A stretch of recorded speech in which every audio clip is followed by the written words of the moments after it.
नमस्कार दोस्तों, आज से हम लोग यूपी पीसीएस 2024 और यूपी आरओ को टारगेट करके पर्यावरण एवं पारिस्थितिकी के महत्वपूर्ण जो टॉपिक हैं उनका हम लोग अध्ययन करेंगे। लेकिन इससे पहले जान लेना यह अति आवश्यक है कि जो आयोग है वो किन टॉपिक से ज़्यादा प्रश्न पूछ रहा है, क्योंकि बहुत बार ऐसा होता है कि जो इम्पॉर्टेंट टॉपिक होते हैं वो छूट जाते हैं। एग्ज़ाम के टाइम उनको रिवाइज करना महत्वपूर्ण है। उसी क्रम में हम लोग जो है एनालिसिस किए हैं, तो उसमें पाया गया कि लगभग 8 से 9 टॉपिक ऐसे हैं जहां से आयोग बार-बार प्रश्न पूछ रहा है। इन टॉपिकों को आप यदि अध्ययन करेंगे अच्छे से, तो लगभग 80 से 90% जो है प्रश्न इन्हीं टॉपिकों से देखने को मिलेगा। और वो टॉपिक जो है सबसे इम्पॉर्टेंट है, वो सतत विकास है। दूसरा टॉपिक जो है वो विभिन्न अधिनियम है, जैसे कि जल प्रदूषण अधिनियम, ध्वनि प्रदूषण अधिनियम, पर्यावरण प्रदूषण अधिनियम इत्यादि। ये सब जैसे 8-10 हैं लगभग अधिनियम। कई बार उनके मतलब डीपली पूछता, लेकिन वो उसकी संभावना बहुत कम है। इसके अलावा जैव विविधता और उसमें सबसे महत्वपूर्ण है उसका संरक्षण हम कैसे करेंगे, क्योंकि जैसे जब पारिस्थितिकी तंत्र है उसमें जैव विविधता रहेगी, तो उसका हम जैसे वनोन्मूलन या इत्यादि औद्योगिक कारणों से जो होते हैं जैव विविधता प्रभावित हो रही है, तो उनका हम संरक्षण कैसे करेंगे, ये जो है इम्पॉर्टेंट टॉपिक है। इसके अलावा जो है प्रमुख शब्दावलियाँ लगभग 8 से 10 हैं। इन्हीं में से कभी-कभी उनके एग्जाम्पल या फिर उनकी डिफिनीशन, जैसे कि कर्मता, इकोटोन, कई बार खाद्य श्रृंखला जैसे हुआ, खाद्य जाल हुआ, इन सब से उसके एग्जाम्पल पूछ लिए जाते हैं। इसके अलावा राष्ट्रीय उद्यान और वन्यजीव अभ्यारण्य, यहाँ से 2 टॉपिक है, मतलब 2 पॉइंट इसका देखना है। एक तो जो राष्ट्रीय उद्यान और वन्यजीव अभ्यारण्य हैं, वो किस राज्य में उनकी अवस्थिति है, पहला है। और दूसरा चीज़ है लगभग कि 15 या 20 समथिंग इतने होंगे, तो वो किस पशु के लिए संरक्षण प्रदान करते हैं। जैसे काजीरंगा हुआ, दाचीग्राम हुआ, या बहुत सारे पेरियार हुआ, ये सब विभिन्न जो हैं पशु के लिए संरक्षण के लिए जाने जाते हैं। इनके अलावा प्रदूषण जो है टॉपिक में जल प्रदूषण, वायु प्रदूषण, ध्वनि प्रदूषण, इसके अलावा इसी में जो ओजोन परत क्षरण हो रहा है या ग्रीन हाउस प्रभाव है, ये सब महत्वपूर्ण है। इनके अलावा उन सब में सबसे महत्वपूर्ण ये भी है कि विभिन्न अंतर्राष्ट्रीय सम्मेलन, जैसे कि रियो सम्मेलन हुआ, जैसे प्रत्येक वर्ष कॉप का सम्मेलन होता है। इसके अलावा कुछ अन्य हैं, जैसे कि क्योटो प्रोटोकॉल है, मिनीमाता हुआ, कानकून सम्मेलन हुआ, ये सब इत्यादि जो हैं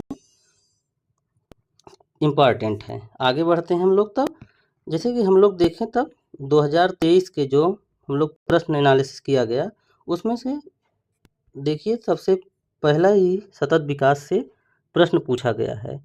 इसमें पूछा गया था कि संसाधनों के उपयोग तथा भविष्य के लिए उनके संरक्षण की आवश्यकता को संतुलित करने को हम क्या कहते हैं। पहला था संसाधन संरक्षण, दूसरा था सतत विकास, तीसरा था भविष्य के संसाधन, और चौथा था खपत में कमी करना। तो ये सीधा-सीधा एक तरह से सतत विकास की परिभाषा है, क्योंकि एक तरफ हमको संसाधन का उपयोग भी करना है और दूसरी तरफ जो है उन भविष्य के लिए उनको संरक्षित भी करना है। तो ये जो है ये सतत विकास की अवधारणा है। तो यहाँ पे आप देखेंगे जब यूपी पीसीएस 2000 प्रीलिम्स में 2023 के पूछा गया था। दूसरा प्रश्न देखते हैं, तो इसमें पूछा गया है निम्नलिखित में से कौन सा सतत विकास का लक्ष्य नहीं है जिसे 2030 तक प्राप्त करने का लक्ष्य रख। अब देखिए एक ही वर्ष में सतत विकास से 2 प्रश्न यहाँ पूछे जा रहे हैं। तो 17 जो है सतत विकास लक्ष्य हैं। उन 17 जो है सतत विकास लक्ष्य को आपको याद रखना ज़रूरी है।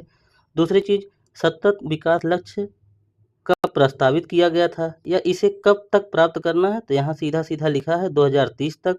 एक प्रश्न तो मिल गया, लेकिन प्रस्तावित कब किया गया था, या ये 17 सतत विकास लक्ष्य कौन-कौन से हैं, किस क्रम में हैं, ये सब याद रखना ज़रूरी है। आगे बढ़ते हैं। देखिए फिर प्रश्न पूछा गया था उसी समय यूपी पीसीएस 2023 में ही पूछा गया ये तीसरा प्रश्न है एसडीजी से, जिसमें पूछा गया था सुमेलित करने को। एसडीजी 10 किससे संबंधित है, एसडीजी 13 किससे है, एसडीजी 14 किससे है और एसडीजी 15। तो अभी ऊपर जैसे कि डिस्कस किया गया ना कि 17 जो सतत विकास लक्ष्य हैं उनको याद रखना जरूरी है, कौन किस क्रम में है ये सब बहुत जरूरी है। अब इसी प्रश्न को हम लोग देखेंगे जब, तो इसमें पूछा गया है कि सुमेलित करने को। तो यदि आपको याद हो है तो एसडीजी तो 13 है वो जलवायु परिवर्तन या जलवायु क्रिया से संबंधित है। तब आप यदि बी को पहले से मिलाएंगे तो क्या पाएंगे, इसी ऑप्शन में जो ऑप्शन डी है वो केवल उसी में बी में पहला है। इस तरह हमारा जो ऑप्शन है ये डी सही है, लेकिन आपको 17 जो है सतत विकास लक्ष्य याद करने आवश्यक हैं। आगे बढ़ते हैं।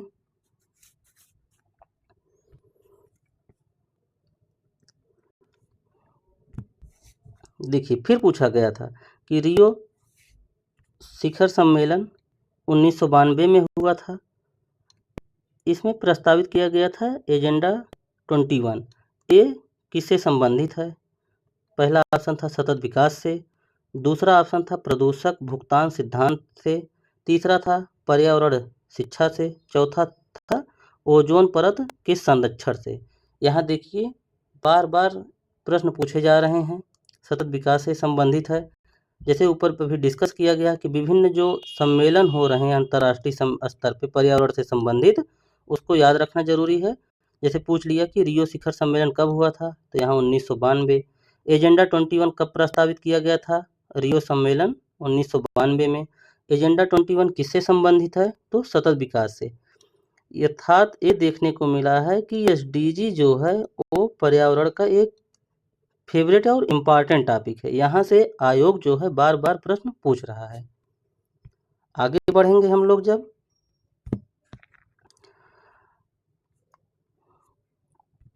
अभी जैसे ऊपर डिस्कस किया गया था कि प्रदूषण से प्रश्न पूछे जा रहे हैं। जैसे कौन सा प्रदूषण किससे फैल रहा है या कौन सा ध्वनि प्रदूषण का कारण है इत्यादि। तो यहाँ पे पूछा गया था 2023 के प्रीलिम्स में कि कौन सा बायोडिग्रेडेबल प्रदूषक नहीं है। सबसे पहले आपको ये जानना आवश्यक है कि बायोडिग्रेडेबल प्रदूषक क्या होते हैं, ये आप लोग बताएंगे कमेंट करके। तो इसमें प्रश्न पूछा गया था कि घरेलू अपशिष्ट पहला ऑप्शन, दूसरा है मूत्र, तीसरा ऑप्शन था मल पदार्थ और चौथा ऑप्शन है कीटनाशक। तो आपकी जानकारी के लिए बता दे रहे हैं हम कि बायोडिग्रेडेबल प्रदूषक वह होते हैं जो अपघटकों द्वारा अपघटित कर लिए जाते हैं। तो जो घरेलू अपशिष्ट है वो अपघटित हो जाता है, यहाँ पे नहीं पूछा गया है।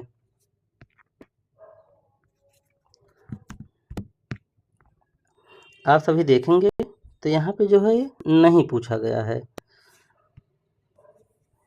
तो पहला ऑप्शन है घरेलू अपशिष्ट, यानी कि ये अपघटित हो जाता, ये होगा नहीं। दूसरा ऑप्शन था मूत्र, ये भी अपघटित हो जाता, नहीं होगा। तीसरा ऑप्शन था मल पदार्थ, ये भी हो जाता है, ये नहीं। तो बचा क्या, कीटनाशक, ये जो है वो अपघटकों द्वारा अपघटित नहीं होता है। आगे बढ़ते हैं।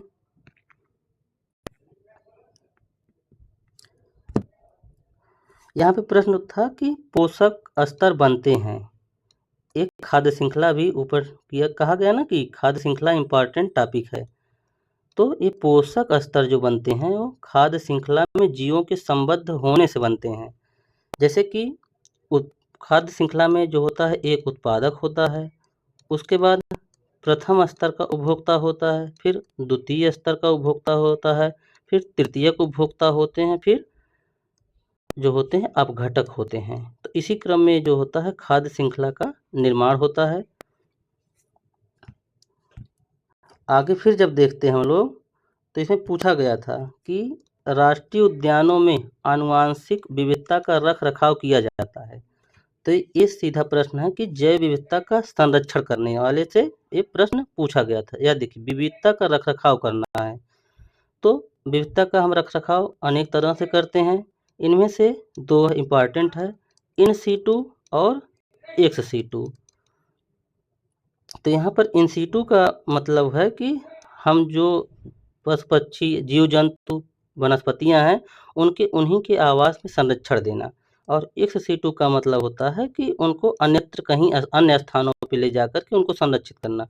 तो राष्ट्रीय उद्यान जो है वो इन सीटू संरक्षण का उदाहरण है। राष्ट्रीय उद्यान हुआ, वन्य जीव अभ्यारण्य हुआ, जैव मंडल रिजर्व हुए इत्यादि। वहीं पर एक्स सीटू जो है वो उसके जो एग्जाम्पल हैं वो बॉटनिकल गार्डन इत्यादि हैं। आगे बढ़ेंगे हम लोग तो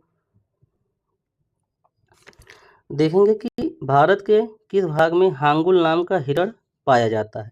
यहाँ पे जो हांगुल नाम का हिरण पाया जाता है, ये प्रश्न है राष्ट्रीय उद्यान वन्य जीव अभ्यारण्य के संरक्षण, मतलब कौन सा राष्ट्रीय उद्यान किसके संरक्षण के लिए जाना जाता है। तो हांगुल नाम का हिरण जो होता है वो जम्मू कश्मीर में पाया जाता है। आगे बढ़ेंगे हम लोग तो यहाँ पे कुछ स्टैटिक पार्ट भी पूछे गए थे। तो इसमें पूछा गया था कि भारत का प्रथम national centre for marine biodiversity स्थित है, ये कहाँ पे है। पहला ऑप्शन था मुंबई, दूसरा था जामनगर, तीसरा था भावनगर और चौथा था पुदुचेरी। तो ये जो है पहला भारत का प्रथम national centre for marine biodiversity वो जामनगर में स्थित है। आगे बढ़ेंगे तो हम लोग पाएंगे कि पारिस्थितिकी तंत्र से प्रश्न पूछा गया है। इसमें लोटिक, यदि आपको पता होगा लोटिक पारिस्थितिकी तंत्र क्या होते हैं, और दूसरा जो इसका एक वर्गीकरण है वो लैंटिक होता है। यदि आप इन दोनों को जानते हैं तो आप ये प्रश्न कर ले जाएं। लोटिक मतलब जो गतिशील पारिस्थितिकी तंत्र है उसको लोटिक पारिस्थितिकी तंत्र बोलते हैं, और लैंटिक जो है वो स्थिर पारिस्थितिकी तंत्र है। तो यहाँ पर दलदल जो है वो स्थिर है अर्थात ये लैंटिक होगा, तालाब जो है वो स्थिर है ये भी लैंटिक होगा, लेकिन नदी नदी जो है वो गतिशील पारिस्थितिकी तंत्र है। तो यहाँ पर जो लोटिक पारिस्थितिकी तंत्र का उदाहरण है वो ऑप्शन सी नदी होगा।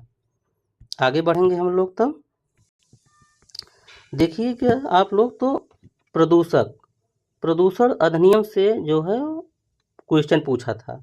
यहाँ पे 2023 में जल प्रदूषण पूछा था, हो सकता है अगली बार पर्यावरण प्रदूषण पूछे, अगली बार ध्वनि प्रदूषण से प्रश्न पूछे। तो आप लगभग 8 से 10 जो है अधिनियम जो है इम्पॉर्टेंट है, उनको आप नोट डाउन करके याद कर लीजिएगा। आगे वीडियो में ये सब चीज़ें बताई जाएंगी। तो इसका जो ऑप्शन होगा वो ऑप्शन ए 1974 में जल रोकथाम एवं प्रदूषण नियंत्रण अधिनियम बनाया गया था। आगे आएंगे तो हम लोग यहाँ पे पूछा गया था कि ग्रीन हाउस गैस उत्सर्जन में भारत किस स्थान पे है। ये प्रश्न आपको देखने में लगे कि करंट का है, लेकिन ये करंट प्लस इन्वायरमेंट दोनों को ऐड ऑन किया है। अब आप ये जान लीजिए कि ग्रीन हाउस गैस क्या होते हैं, इनका प्रभाव क्या होता है। तो इससे जो है आपका पर्यावरण का भी टॉपिक तैयार हो जाएगा। जैसे जलवाष्प जो है वो एक ग्रीन हाउस गैस है, carbon dioxide green house gas है, मीथेन जो है वो भी ग्रीन हाउस गैस है। तो ये करंट का है, ये बदलता रहता है। आप करंट के साथ साथ इन्वायरमेंट का जो स्टैटिक पार्ट है उसको भी तैयार रखना आवश्यक है, क्योंकि बार बार प्रश्न पूछे जाते हैं। 4 ऑप्शन दे दिया जाता है, कहा जाता है कि कौन सा ग्रीन हाउस गैस नहीं है।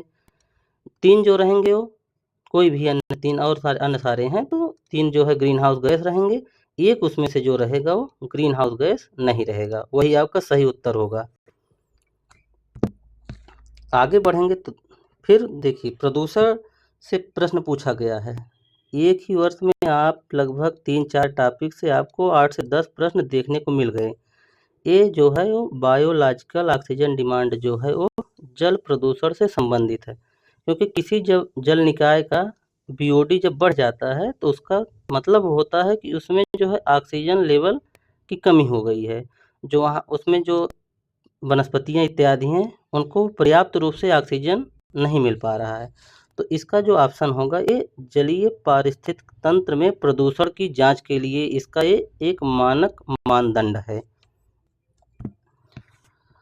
तो जैसे हम लोग एनालिसिस किए तो पाए कि 3-4 टॉपिक 8-9 टॉपिक ऐसे हैं जहाँ से बार बार प्रश्न पूछे जा रहे हैं। तो सतत विकास जो है उसमें जो है सबसे इम्पॉर्टेंट है। तो आज से हम लोग ऐसे एक एक टॉपिक करेंगे और लगभग 8 से 10 वीडियो में लगभग इन्वायरमेंट के 80 से 90% जो है हम लोग इसका सिलेबस जो है पढ़ लेंगे, जहाँ से बार बार प्रश्न पूछे जा रहे हैं। तो सतत विकास जो परिभाषा है उसकी अभी ऊपर आया था, यहाँ पे भी है, लिखा गया है। तो वर्तमान की आवश्यकता की पूर्ति भी करना पहला चीज़, इसके साथ भविष्य के लिए मतलब उनके संसाधन को बचाना भी है। यही सतत विकास है, अर्थात हम लोग संसाधन का इस तरह उपयोग करें कि भविष्य में भी काम आए, इसका दुरुपयोग ना करें। इसके तहत जो है सतत विकास लक्ष्य को पहली बार जो है Rio+20 सम्मेलन जिसको बोला जाता है 2012 में संपन्न हुआ था। उसी दौरान इसे प्रस्तावित किया गया था और इसे जो है वो 2030 तक प्राप्त करना। हालांकि ये अनिवार्य नहीं है, एक चीज़ आप जान लीजिए, इसको प्राप्त करना कोई 2030 तक अनिवार्य नहीं है, क्योंकि कुछ ऐसे जो होते हैं लक्ष्य उनको प्राप्त करना अति आवश्यक है, लेकिन ये कोई अनिवार्य वो लक्ष्य नहीं है। लेकिन ये आशा किया गया अन्य देशों के से कि वो लोग इसको प्राप्त करने हेतु कदम उठाएं। तो इस तरह कुल जो है वो 17 सतत विकास लक्ष्य निर्धारित हैं। इनका क्रम बार बार पूछा जाता था, 2023 में भी पूछा गया है। तो पहले नंबर पे है कि गरीबी के सभी रूपों को खत्म करना है पूरे विश्व से। दूसरा है भूख की समाप्ति करना है, खाद्य सुरक्षा, प्रत्येक मतलब जितने व्यक्ति हैं उनको खाद्यान्न उपलब्ध हो। तीसरा और इसी क्रम में है, इसमें टिकाऊ कृषि को बढ़ावा देना है। एसडीजी जो 3 है वो कहता है कि स्वास्थ्य सेवा को बेहतर करना है। और चौथा जो इसका लक्ष्य है वो समावेशी और न्याय संगत शिक्षा की बात करता है। वहीं पर जो एसडीजी 5 है वो लैंगिक समानता को प्राप्त करने के लिए कहता है। जो एसडीजी 6 है वो सभी के लिए स्वच्छ जल व सफाई कहता है। एसडीजी 7 सतत टिकाऊ आधुनिक ऊर्जा तक पहुँच को बनाने के लिए लक्ष्य निर्धारित किया है। वहीं एसडीजी 8 जो है वो समावेशी सतत आर्थिक विकास व रोजगार को बढ़ावा देना है। इसके अलावा जो एसडीजी 9 है वो लचीला बुनियादी ढांचा समावेशी औद्योगिकरण को बढ़ावा देने की बात करता है। वहीं पर 10वां जो है वो देशों के बीच और भीतर असमानता कम करने पर जोर देता है। एसडीजी 11 की तरफ आएंगे तो पाएंगे कि सुरक्षित इसका जो लक्ष्य है वो टिकाऊ शहर का निर्माण करना है। वहीं पर 12वां जो है वो अस्थायी खपत व उत्पादन पैटर्न को सुनिश्चित करना। इसके अलावा एसडीजी 13 जो है वो जलवायु परिवर्तन व उसके प्रभाव से निपटने की बात करता है। एसडीजी जो 14 है वो महासागर और समुद्री संसाधन के संरक्षण की बात करता है। वहीं पर एसडीजी 15 जो है वो मरुस्थलीकरण को रोकने की और वनों को संवहनी प्रबंधन की बात करता है। वहीं पर 16वां जो है वो न्याय संगत व समावेशी समाज को बढ़ावा देने की बात करता है। और उन सब में जो 17वां है वो कहता है कि सतत विकास हेतु वैश्विक भागीदारी को पुनर्जीवित करना, क्योंकि बिना वैश्विक भागीदारी को इस लक्ष्य को नहीं प्राप्त किया जा सकता है। तो आज के लिए इतना ही। हमारा ये वीडियो पसंद आया हो तो इसे लाइक, सब्सक्राइब और शेयर ज़रूर करें। धन्यवाद।